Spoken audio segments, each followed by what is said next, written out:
Նախ այստեղ հնչած մի քանի մտքերին անդրադառնանք, հետո անդրադառնանք այն օրակարգին, որը քննարկում ենք։ Շնորհակալություն պարոն Ռուբինյան, որ առանց ասելու ինչ է քննարկել ՔԼՉ-ի հետ եւ ինչ է ՔԼՉ ասել ձեր ականջին, իրականում ասում եք ինչ է ասել, որովհետեւ ես ոնց հասկացա, ձեր իրական Հայաստանի Նիկոլ Փաշինյան անկյունակարային դրույթներից մեկը դեռևս չհրապարակված հակադաշնակցականությունն է։ Միանգամից հրապարակեք, տենց մի կաշկանդվեք, որովհետեւ նախանձելի է այն ագրեսիան ու այն կիրքը, որով դուք խոսում եք դաշնակցության դեմ։ Դրանով կարաք համեմատվեք կոմունիստների հետ, կարաք համեմատվեք Բաքվի բանտում հայ գերիներին մեղադրանք ներկայացնող դատախազի հետ կարաք համեմատրեք, մեկ էլ ՀՀՇ-ի հետ կարաք համեմատվեք, բայց իրանք մի քիչ ավելի ինտելեկտուալ էին։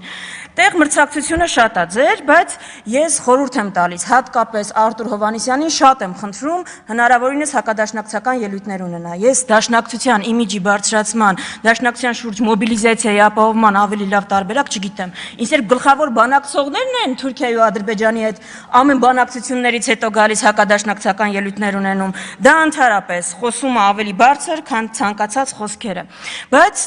մի դրվագի ուզում եմ անդրադառնալ, էլի։ Այստեղ մի նարատիվ է նկատվում, այս մարդիկ իրենց համեմատում են առաջին հանրապետության այրերի հետ։ Այսինքն ուզում եմ հասկանալ, ով ում հետ է համեմատվում, էլի։ Այդ տրամաբանության մեջ Նիկոլ Փաշինյանը մեր Արամ Մանուկյանն է։ Այդ մարդու մասին ամենահայտնի պատմություններից մեկը է, բացի որ պետականաստեղծապետության հիմնադիր է, զրոյից պետությունը տասնյակ հազարավոր քառակուսի կիլոմետր ստեղծած է, Վանի հերոսական ինքնապաշտպանություն կազմակերպած է, ամենահայտնի պատմություններից մեկը տարածված է նա, որ հրաժարվել է տիֆի պատվաստանյութից, որ որբերին դա հասնի։ Այս մարդուն ասում ենք պատավատներից հետ մեկից հրաժարվի, ձեռը չի գնում դա անի։ Ինչը ում հետ ենք համեմատում, կամ այդ տրամաբանության մեջ մեր դրոն բանն է, Սուրեն Պապիկյանն է։ Ձեր ծիծաղն էլ է գալիս, չէ, գիտեմ։ Ասենք բանը Ալեն Սիմոնյանը ով է տեղ։ Հովհաննես Քաջազնինով ում տղեն նահատակվել է այդ Հայաստանի անկախության համար մղված պատերազմում։ Դաշնակցությունը Հայաստանի անկախության համար մղված պատերազմում ամենաշատ զոհերը տված ուժն է։ Այստեղ գալիս ասում է դաշնակցությունը Հայաստանի անկախությանը դեմ է եղել։ Բայց դաշնակցությունը Հայաստանի անկախությանը դեմ էր։ Դաշնակցական ջոկատները Շահեն Մեղրյանը, Դուշման Վարդանը, բանը Արցախի անտառներում հայկական ուժերի դեմ էին կռվում։ Ինչ էին անում այնտեղ։ Այսինքն անկախության դեմ ու կողմ լինելը անկախության համար կռվելով չի արտահայտվում, այո, դաշնակցությունը այն ուժը երբեք չի եղել, որ գնացել է Ստեփանակերտի հրապարակում ու ասել է Արցախը Հայաստանն է ու վերջ։ Դա մենք չենք արել, որովհետև քաղաքականությունից մի քիչ ավելի շատ բան ենք հասկացել։ Եվ որ ավելի լավ պատկերացնեք, ինչ ուժի հետ մենք գործ ունենք, Ալեն Սիմոնյանը այս ամբիոնից տեսեք ինչ է նկարագրում, այն մարդու մասին ում վրա թքել է, ասում է որդիներին բանակից ազատած։ Գիտեք ում մասին է խոսում։ Ալեն Սիմոնյանը խոսում է ցեղասպանության հետևանքով Լիբանանում ծնված, հետո Կանադայում բնակություն հաստատած հայի մասին, ով երևի ձեր կոչով իդեպ երևի հենց կարող է նաև ձեր կոչով։ Հայրն է դարձվել է Հայաստան։ Ու այդ մարդուն դուք ասում եք բանակից ազատած է տղաներին։ Այ տենց է, այսինքն ձեր են քայլարա դեպի տունը, բանա, հա, քայլարա արի տուն, թքեն վրա դրադեղից տեղից։ Էդ է, ձեր կոնցեպտը էդ է։ Սփյուռքահայի 7 միլիոն սփյուռքահայի երեխաներին բանակից ազատած են անվանում։ Բանա էլի, երևակայությունը պիտի ինչ-որ սահմաններ էլ ունենա։ Հիմա գանք արդեն այն օրակարգին,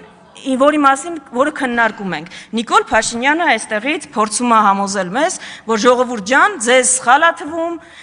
ձեր հարկերը չեն բարձրացել, ձեր կյանքը ավելի լավացել է, այդ 25%-անոց գնաճը, որ կա, ու Երևանը, որ երևի տարածաշրջանի ամենաթանկ քաղաքներից մեկն է դարձել, դա ձեզ ընդհանրապես թվում է, այն ճգնաժամը, որ բոլոր ոլորտներում կա,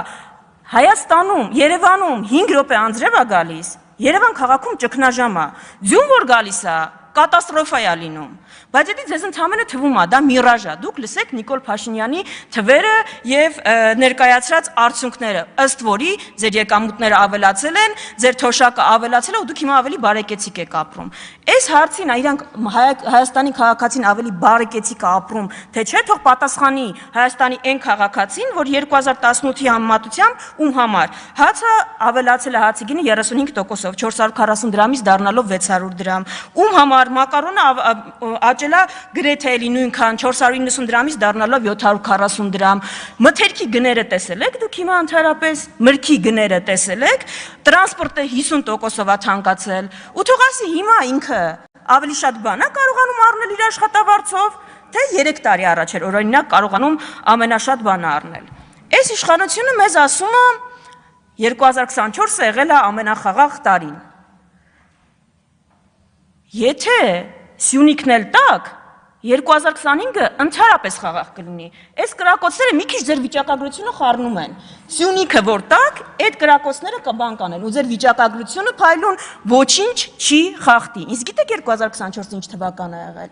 2024-ը եղել է թվական, որ Արփի Դավոյանը, Վահագն Ալեքսանյանն ու Նիկոլ Փաշինյանը նստել իրենց վարչության նիստում որոշել են ինչն է Հայաստան, ինչը չէ։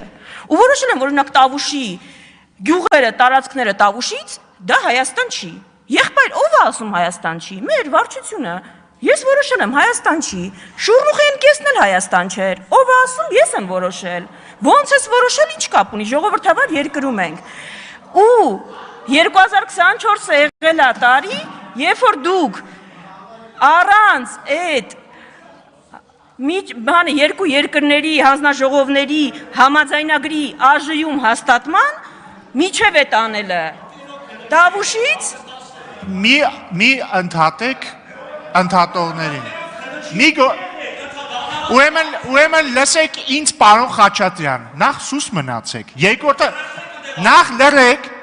հետո իմ հետ խոսեք հարգալից, հետո միացեք ձեր չափերը։ Լավ չեք գծում ուրեմն, ես կգծեմ հիմա ու հանգստացեք ասեցի, հանգիստ, շարունակեք տիկին Վարդանյան։ Վերականգնեմ։ Չեմ ապահովելու, շարունակեք ձեր ելույթը։ Ատենց, շարունակեք ձեր ելույթը։ Շարունակեք ձեր ելույթը։ Շարունակում եմ հանգիստ։ Հիմա առանց այդ հանձնաժողովի այդ փաստաթուղթը հաստատելու Տավուշի ձորքերը ետ եք քաշել։ Ասում ենք, միակողմանի զիջումներ եք անում, ասում ով է ասել, այդ փաստաթղթում ինչ գրած է երկկողմանի է, էլի կոնստրուկտիվ առաջարկ ունեմ ձեզ, հաջորդ պայմանավորվածությունը ասեք օրինակ կողմերը պարտավորվում են Իսկանդեր չունենալ, մի բան է, չէ, կողմերն են պայմանավորվում, ով Իսկանդեր ունի Հայաստանը, կողմերը պայմանավորվում են Սևանը չօգտագործել, կողմերն են պայմանավորվում, ախր դա ինչ կապ ունի, ոնց այս նույնն է, ինչ որ այն երրորդ կետը, կողմերը պայմանավորվում են երրորդ երկրների ուժեղ չտեղակայել սահմանին։ Երկու կողմերն են, չէ՞ պայմանավորում, ոչինչ, որ մենակ Հայաստանը դրա կարիք ունի, Հայաստանն է տեղակայել բանը, երրորդ երկրի ուժեր, որտեղ դրա կարիքը ունի։ Հիմա առաջնահերթությունների մասին տրամաբանական կլիներ, որ այս անվտանգային պայմաններում ամենաշատ մեր ուժերը Այն որ խոսում են թալանից ետ բերված, չգիտեմ, արդյունավետ բյուջե բերված գումարների մեծ մասը գնար ռազմական բյուջե, ու մեր պաշտպանունակությունը ավելանար։ Բայց դա այն դեպքում, եթե այս կառավարության առաջնահերթությունը լիներ պաշտպանունակության բարձրացումը, այդ դեպքում, բայց չէ, այս կառավարության համար թիվ 1 խնդիրը բողոքի ցույց իրականացնող քաղաքացին է։ Այդ դրա համար ՆԳՆ բյուջեն աճել է 18%-ով, պաշտպանության բյուջեն ընդամենը 7%-ով, որովհետև Քաղաքացին է սպառնում Նիկոլ Փաշինյան, բողոք իրականացնող քաղաքացին, սպառնում Նիկոլ Փաշինյանի իշխանությանը։ Այդ բոլոր քաղաքացիներին ու խմբերին դուք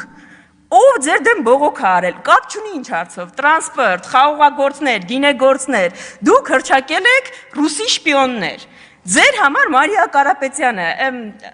չեմ հիշում, Մարիա Կարապետյանը, Սոնա Ղազարյանը շատ տարբերություն չկա։ Ուրեմն, ըստ այս մարդկանց Ռուսի շպիոն են։ Տիկին Վարդանյան, հարգալից խոսեք, պատկանորեն։ Հարգալից խոսեք։ Դուք էլ տեղից մի արա, դուք էլ լրեք, պարոն Մինասյան, լրեք։ Դու չի դուքա ու հանգիստ դու չի դուքա։ Այո շատ, նստեք։ Տիկին Վարդանյան, հարգալից շարունակեք։ Սոնա Ղազարյանի եւ Մարիա Կարապետյանների ասածների մեջ տարբերություն չկա։ Ուրեմն, ըստ իրենց ռուսի շպիոն են հնչակյանները, ռամկավարները, հայ առաքելական եկեղեցին, դաշնակցությունը ու միակ ինքնիշխանն է Նիկոլ Փաշինյանը, այն Նիկոլ Փաշինյանը, որը ուշադրություն Իլհամ Ալիև, փետրվարի 14, 2024 թվական Հայաստանը պետք է սահմանադրությունից հանի անկախության հռչակագրի մասին հղումը։ Ինքնիշխան Նիկոլ Փաշինյան 2025 թվական ապրիլ 16։ ՀՀ նոր սահմանադրությունում չպետք է հղում լինի անկախության հռչակագրին։ Մի հատ էլ հարց էլի, ինչ նոր սահմանադրության մասին եք խոսում։ Ես որքան հիշում եմ, թե ներքաղաքական օրակարգում մենք խոսում էինք սահմանադրական բարեփոխումների մասին։ Այս նոր սահմանադրությունը որտեղից եկավ։ Ալիևից եկավ, չէ՞։ Մենակ Ալիևն է, որ ինչ նոր սահմանադրություն ընդհանրապես։ Այս նոր սահմանադրության քննարկումները մեզ որտեղից։ Բայց որ կրթելու մասին եք շատ խոսել։ Մենք չենք նեղում, ոչ Դուք ինձ մի 6 անգամ ընդհատել եք, թողեք Ես չեմ ընդհատել, ձեր գործընկերներն են ձեզ ընդհատել, ավարտեք, ունեք 30 վայրկյան, Մի քանի րոպեից կավարտեմ։ Մի քանի րոպեից չեք ավարտել, ավարտեք խոսքս, ամբողջական իշխանությունն եք, ես մի խոսքը ձեզ բան չի անելու։ Հիմա բանը նեղանում են, որ ասում ենք Նիկոլ Փաշինյանը այս ազգին չի կարա կրթի։ Եղբայրներ եւ քույրեր, կրթվելը լավ բան է, բայց ով կարա կրթի։ Այս ազգին կարա կրթի Մաշտոցը, Կորյունը, Թումանյանը, Նիկոլ Փաշինյանը ու Աննա Հակոբյանը։ Ինչ պիտի սովորենք։ Ինչ պիտի սովորեցնենք, բայց մի հարցում ես ձեր հետ համաձայն եմ։ Ես ձեր հետ լրիվ համաձայն եմ։ Դուք մաստեր սպորտա, մաստեր կլաս եք ցույց տալիս ռեբրենդինգի ոլորտում։ Այդտեղ պիտի ձեզնից սովորենք, որովհետև դուք Ալիևի ծրագրերի հայաստանյան ռեբրենդինգ իրականացնող ֆիլիալն եք։ Ձեր իրական Հայաստանը Ադրբեջանի արևմտյան Ադրբեջանն է, բայց դա շատ վախենալու է հնչում, համաձայն եմ, եւ պիտի վախենալու հնչի։ Ոչ եք գալու ասեք մենք արևմտյան Ադրբեջան ենք ստե կառուցում։ Պիտի գայիք եւ դա փաթեթավորեիք։ Ու դրա փաթեթավորումը դուք այդ իրական Հայաստան կոնցեպտի ներքո եք իրականացնում։ Եվ վերջում ավարտեմ ելույթի հնարավորություն դեռ կլինի։ Այս պետությունը չի կարա լինի երշիկի ու հարկ տալու մասին։ Այս պետությունը հայկական ինքնության մասին մենակ կարա լինի, այդ ինքնության պաշտպանման ու զարգացման։ Ձեր երշիկ կալբասային այդ կոնցեպտը ինչքան էլ ուզենաք արևմտյան Ադրբեջանը դրանով թաքցնել, դա ձեր մոտ չի ստացվելու։ Այսքանը։ Շնորհակալություն, հարգելի դաշնակցական գործընկերներ, ես հասկանում եմ իհարկե, որ փաստերի հետ պատմական դժվար է վիճել, բայց փորձեք ձեզ մի քիչ զուսպ պահել, ընդմիջում։